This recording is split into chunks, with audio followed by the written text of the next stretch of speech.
السلام علیکم ورحمۃ اللہ وبرکاتہ۔ حکایت حضرت یوسف علیہ السلام اور حضرت زلیخا رضی اللہ تعالیٰ عنہ۔ حضرت یوسف علیہ السلام مصر کے بادشاہ بن گئے اور سارا مصر آپ کے زیر اختیار آ گیا۔ زلیخا کے خاوند عزیز مصر کا انتقال ہو گیا اور زلیخا مایوس و پریشان خاطر ہو کر اپنے اقتدار کے دور کے کچھ زر و جواہرات ساتھ لے کر ایک جنگل میں چلی گئی اور جنگل میں ہی ایک کٹھیا بنا لی جس میں رہنے لگی۔ اب ان کا وہ حسن و جمال اور عالم شباب بھی باقی نہ رہا۔ یوسف علیہ السلام کے عروج و اقتدار کے ڈنکے بجنے لگے اور زلیخا گوشائے گمنامی میں جا پڑی۔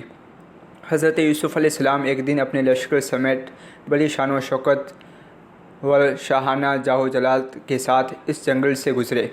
زلیخا کو پتہ چلا تو اپنی کٹیا سے نکلی اور حضرت یوسف علیہ السلام کو شاہانہ انداز سے گزرتے ہوئے دیکھ کر بے ساختہ بولی، سبحان من جعل الملوک عبیدا بالمعصیۃ وجعل العبید ملوکا بالطاعۃ۔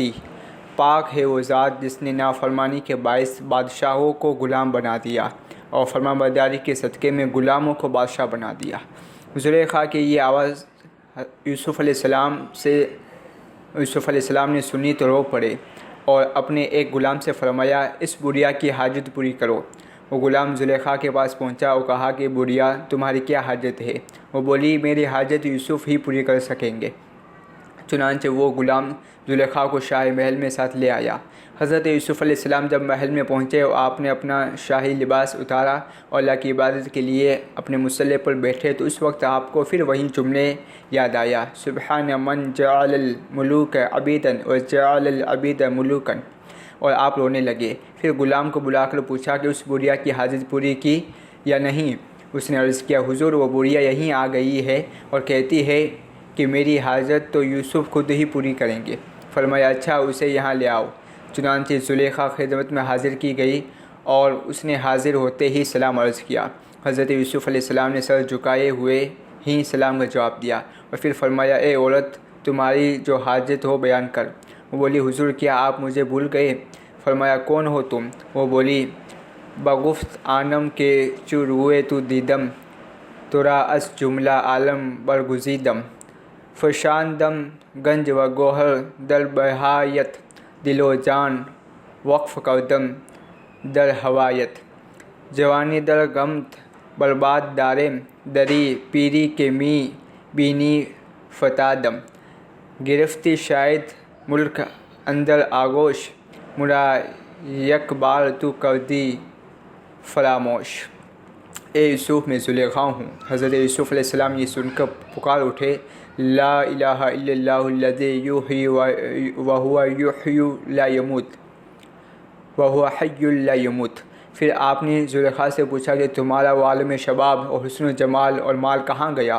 زلیخا نے جواب دیا، وہ لے گیا جس نے آپ کو جیل سے نکالا اور مصر کی حکومت آپ کو عطا فرمائی۔ یوسف علیہ السلام نے فرمایا، اچھا تو بتاؤ اب تمہاری کیا حاجت ہے؟ وہ بولی، کیا آپ پوری فرما دیں گے؟ پہلے وعدہ کیجئے۔ فرمایا، ہاں ضرور پوری کروں گا۔ وہ بولی، تو سنیے، 3 حاجتیں ہیں۔ پہلی یہ کہ میں آپ کے غم فراق میں رو رو کر اندھی ہو چکی ہوں، خدا تعالیٰ سے دعا کیجئے کہ وہ میری نظر مجھے واپس دے دے۔ دوسری یہ کہ میرا حسن و شباب مجھے واپس مل جائے۔ حضرت یوسف علیہ السلام نے دعا فرمائی اور مثل سابق وہ جوان اور حسین بھی ہو گئی۔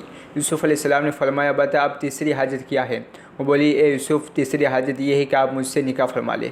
حضرت یوسف علیہ السلام خاموش ہو گئے اور سر انور جھکا لیا۔ تھوڑی دیر کے بعد حضرت جبریل حاضر ہوئے اور کہا، اے یوسف آپ کا رب آپ کو سلام فرماتا ہے اور فرماتا ہے زلیخا جو حاجت پیش کری ہے اس کو پورا کرنے میں بخل سے کام نہ لو۔ ان کی 2 حاجتیں تیری دعا سے ہم نے پوری کر دی، یہ تیسری حاجت اس کی تم پورا کر دو کہ ما عجز زلیخا را جو دیدم بتو عرض نیازش را شنیدم، دلش از تیغ نومیدی تختم تو بالائے عرشش عقد بستم۔ اے یوسف ہم نے تمہارے ساتھ اس کا نکاح عرش پر کر دیا، بس آپ اس سے نکاح کر لیجئے کہ دنیا و آخرت میں یہ آپ کی بیوی ہے۔ چنانچہ حضرت یوسف علیہ السلام نے بحکم الہی حضرت زلیخا سے نکاح کر دیا اور آسمانوں سے فرشتوں نے آ کر مبارکبادیں دی اور خدا نے بھی مبارکبادی فرمائی۔ پھر زلیخا نے حضرت یوسف علیہ السلام سے یہ بات بھی ظاہر کر دی کہ عزیز مصر عورت کے ناقابل تھا اور اللہ نے مجھے آپ کے لیے محفوظ و معمور رکھا ہے۔ چنانچہ حضرت زلیخا کے ہاں پھر حضرت یوسف علیہ السلام کے 2 صاحبزادے پیدا ہوئے، ایک کا نام افرایم اور دوسرے کا میشا تھا، اور دونوں ہی حسن و جمیل کے پیکر تھے۔ تفسیر روح البیان صفحہ نمبر 182 تا 84 جلد 2۔ سبق: زلیخا کو اللہ تعالیٰ نے حضرت یوسف علیہ السلام کی خاطر عزیز مصر سے جو اس کا جائز شوہر تھا محفوظ رکھا۔ پھر سید الانبیاء صلی اللہ علیہ وسلم کی محبوبہ بیوی ام المومنین حضرت عائشہ صدیقہ رضی اللہ تعالیٰ عنہا پر آج جو لوگ معاذاللہ کسی قسم کا الزام لگائے کس قدر گمراہ اور جاہل و بے دین ہے۔ اور یہ بھی معلوم ہوا کہ حضرت یوسف علیہ السلام نے حضرت زلیخا کا نکاح اللہ کے حکم سے عرش پر پھر فرش پر بھی ہوا، اور آپ کے بطن سے حضرت یوسف علیہ السلام کے 2 فرزند بھی پیدا ہوئے۔ السلام علیکم ورحمۃ اللہ وبرکاتہ۔